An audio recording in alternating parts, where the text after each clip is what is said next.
My daughter Carrie, who is pictured on the front of the motorcycle, passed away August the 3rd, 2004. And she died as a result of some injuries that she got in a car accident. Well, at one point, I had gotten on the motorcycle and I was headed to Mexico. All I wanted to do was just basically find a hole and get drunk and die.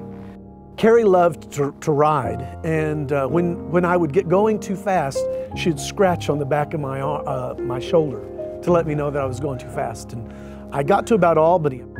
I felt Carrie scratching me and saying, "Daddy, you can't do that. You can't abandon Scotty, Sean, and Tina." In 2000, I married Jeremy Lovelace.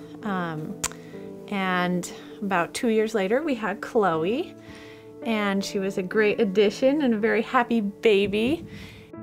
Jeremy decided to join the military to further his career as a firefighter paramedic. So we joined the Army, and he became a combat medic.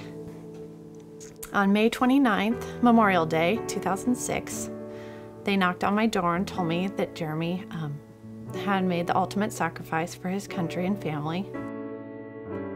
When they knocked on my door, I was in shock, and so I was telling the Oregon National Guard, I was telling them no, that Jeremy didn't die, that he was in a hospital, and they said, "No, ma'am, he passed away." I told her that Daddy was in heaven. He got a big boo-boo on his shoulder. And over the next year, she finally, I think, grasped the concept that he wasn't going to come home and that heaven was a different place.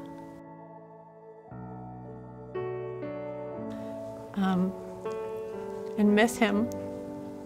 Even though I have, moved on and have a new husband and a new baby on the way, I still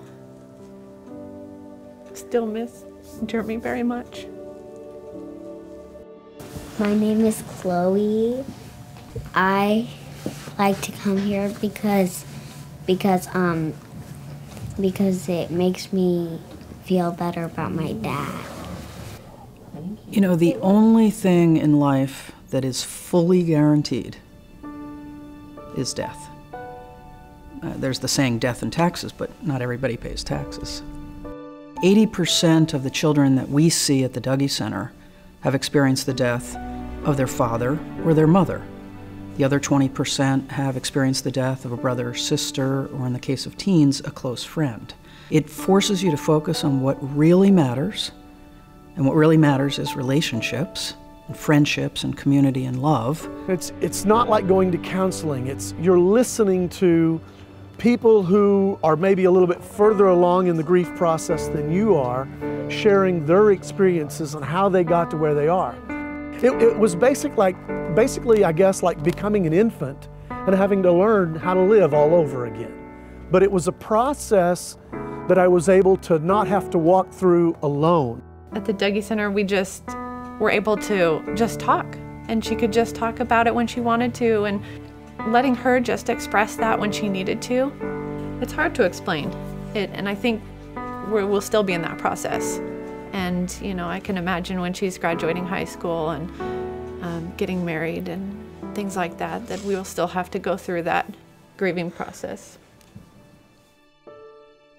The thing and the challenge for us is to find ways to transform that pain into healthy behaviors, into increased awareness of the brevity and the beauty of life. In order to operate our program, we need the contributions of individuals, corporations, foundations. We are supported entirely, 100%, through donations, contributions, and the trainings that we do around the country to help people start programs like the Dougy Center.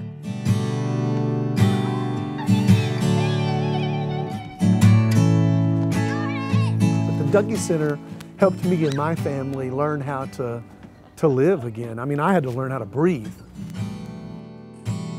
The Dougy Center is a place that we will always remember as being a a place of peace for us to come and relax and let down our guard and be, you know, normal as we could be. Children are the ones who really suffer the most when difficult things happen, when a death occurs. It's a fantastic place that both of us felt very comfortable and supported and loved. I wouldn't be here probably if it wasn't for the Dougy Center.